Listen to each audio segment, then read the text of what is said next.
नमस्कार दोस्तों, इन्फोटॉस के बहुत ही फ्रेश एपिसोड में आपका स्वागत है। तो चलिए शुरू करते हैं।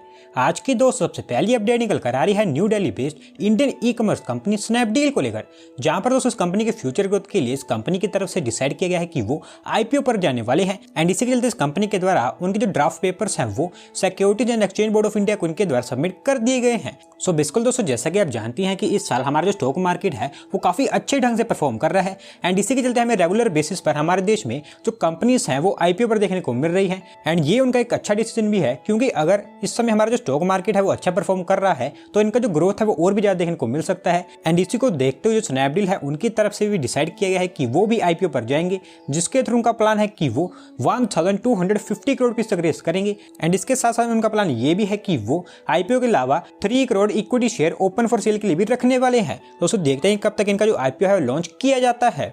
अगली 200 अपडेट निकल कर आ रही है छत्तीसगढ़ स्टेट से, जहां पर दोस्तों छत्तीसगढ़ स्टेट का जो रेन्यूएबल एनर्जी शेयर है उसको इंक्रीज करने के लिए solar energy corporation of India, जो कि हमारी गवर्नमेंट ऑफ इंडिया के अंडर में वर्क करती है, उनकी तरफ से डिसाइड किया है कि वो छत्तीसगढ़ स्टेट में एक न्यू रेन्यूएबल एनर्जी बेड पर काम करेंगे, जो कि एक बैटरी एनर्जी स्टोरेज सिस्टम वाला प्रोजेक्ट होगा। एंड इस सोलर प्लांट को सेटअप करने के लिए जो solar energy corporation of India है उन्होंने इसका जो कॉन्ट्रैक्ट है वो Tata power solar system limited को दे दिया है। सो बिल्कुल दोस्तों, हमें काफी लंबे समय के बाद में छत्तीसगढ़ स्टेट से कोई अपडेट देखने को मिल रही है। और वहीं बात करें सोलर पावर प्लांट के बारे में, तो ये एक 100 मेगावाट का बैटरी एनर्जी स्टोरेज सिस्टम वाला सोलर पावर प्लांट होगा, जिसको छत्तीसगढ़ के राजनांदगांव डिस्ट्रिक्ट की राजनांदगांव सिटी में ही सेटअप किया जाएगा। और वहीं इस सोलर पावर प्लांट के अंतर्गत 40 मेगावाट बाय 120 मेगावाट पर हार का battery energy storage system develop किया जाएगा, जो कि इंडिया में one of the biggest grid connected battery energy storage system होने वाला है। तो दोस्तों देखते हैं कि टाटा के द्वारा ये जो सोलर पावर प्लांट है इसको कब तक बनाकर कंप्लीट किया जाता है। बढ़ते हैं दोस्तों अगली अपडेट की तरफ, जो निकल कर आ रही है हमारी फाइनेंशियल कैपिटल मुंबई से, जहां पर दोस्तों मुंबई का जो वाटर ट्रांसपोर्टेशन सिस्टम है उसको और भी बेहतर बनाने के लिए मुंबई के कई और एरियाज में जो वाटर टैक्सी सर्विसेज हैं उनको स्टार्ट करने के लिए जितनी भी तैयारियां हैं वो कंप्लीट कर ली गई हैं।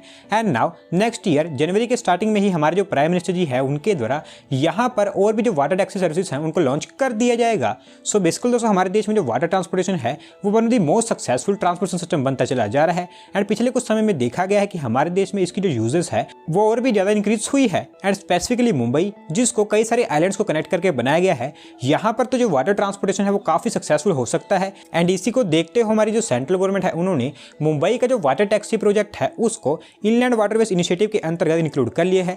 एंड नाउ दोस्तों इसी इनिशिएटिव के अंतर्गत मुंबई से नवी मुंबई के बीच में जो वाटर टैक्सी सर्विसेज है उनको स्टार्ट करने के लिए जितनी भी तैयारियां हैं वो कंप्लीट हो चुकी हैं। एंड साथ साथ में इसको फैसिलिटेट करने के लिए मुंबई से नवी मुंबई के बीच में पूल कैब अरेंजमेंट्स भी स्टेब्लिश की जाएंगी, जो कि CST, Churchgate, Nariman Point, Belapur, Nerul यहाँ पर बनकर तैयार होंगी। एंड नाउ इसको जनवरी के स्टार्टिंग में ही लॉन्च भी कर दिया जाएगा।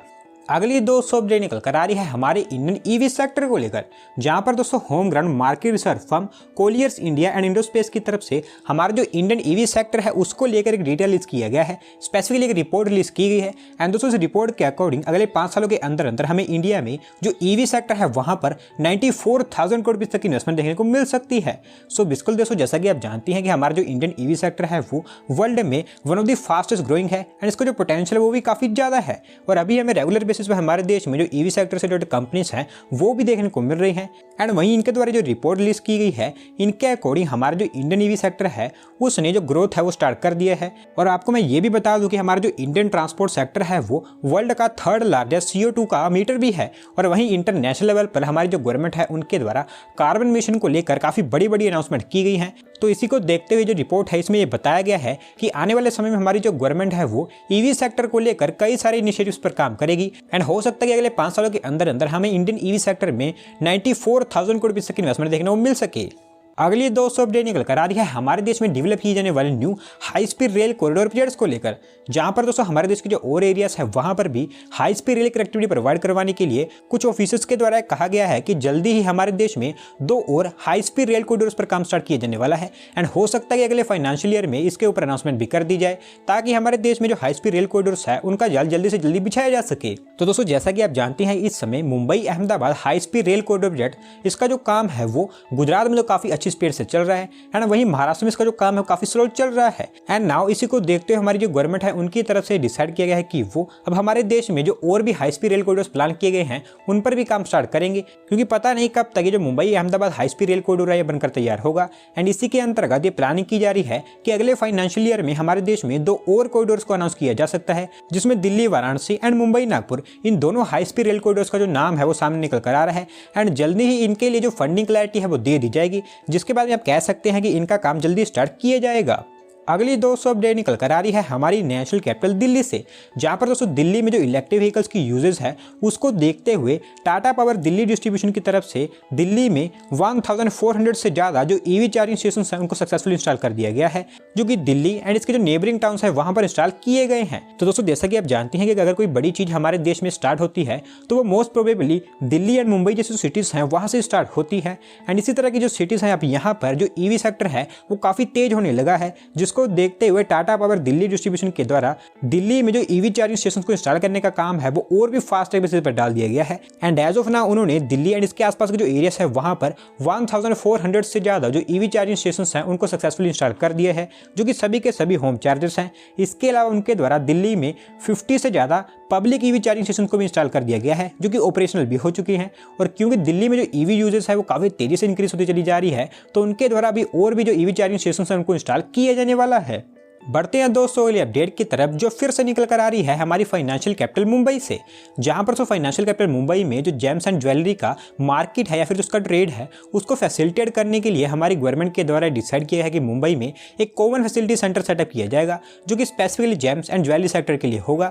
एंड इसको सेटअप करने के लिए हमारे union minister of commerce and industry Piyush Goyal ji के द्वारा इसका जो फाउंडेशन स्टोन है वो भी रख दिया गया है। सो बेसिकली दोस्तों जो मुंबई है वो India one of the biggest James and jewellery sector है। एंड यहाँ पर ये जेम्स एंड जो ज्वेलरी है इनकी मैन्युफैक्चरिंग भी की जाती है। और वहीं जो कॉमन फैसिलिटी सेंटर होगा इसको मुंबई के सांता क्रूज में जो इलेक्ट्रॉनिक एक्सपोर्ट प्रोसेसिंग जोन है, जो कि एक स्पेशल इकोनॉमिक जोन है, वहां पर सेटअप किया जाएगा।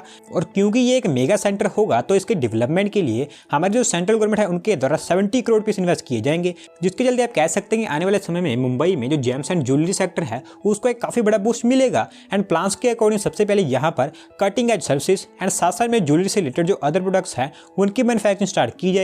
और वहीं जेम्स एंड ज्वेलरी से रिलेटेड जो ट्रेनिंग है वो भी यहाँ पर प्रोवाइड करवाई जाएगी। दोस्तों देखते हैं कब तक ये जो सेंटर है ये बनकर तैयार होता है।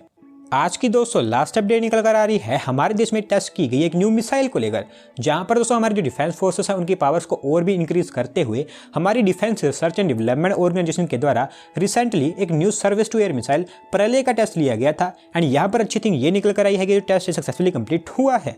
सो बेसिकली दोस्तों पिछले कुछ दिनों से हमारी जो DRDO है उनके द्वारा रेगुलर बेसिस पर कई सारे मिसाइल्स एंड कई सारे वेपन्स के टेस्ट लिए जा रहे हैं। एंड नाउ उनके द्वारा ये जो सर्विस टू एयर मिसाइल है जिसका नाम प्रलय है इसका भी टेस्ट लिया गया है। और ये एक इंडिजीनियसली डेवलप मिसाइल है जिसका टेस्ट ओडिशा ऑफ कोस्ट में जो doctor APJ Abdul Kalam island है वहां से लिया गया है। और वहीं बात करें दोस्तों मिसाइल की, तो ये जो मिसाइल है इसकी रेंज 150 से लेकर 500 किलोमीटर के बीच में है। एंड इसको किसी भी मोबाइल लॉन्चर से लॉन्च किया जा सकता है। और जैसा कि आप जानती हैं कि हमारे जो डिफेंस फोर्सेस की पावर्स हैं वहां पर किसी भी चीज को इंडक्ट करने से पहले वो जो वेपन या फिर जो मिसाइल होती है उससे कई सारे टेस्ट लिए जाते हैं। एंड इसी तरह जो न्यू मिसाइल टेस्ट की गई है इसके भी कई सारे टेस्ट लिए जाएंगे, जिसके बाद में इसकी एक्यूरेसी एंड एफिशिएंसी को चेक करके इसको हमारे जो इंडियन डिफेंस फोर्सेस की पावर्स है वहां पर इंडक्ट कर दिया जाएगा।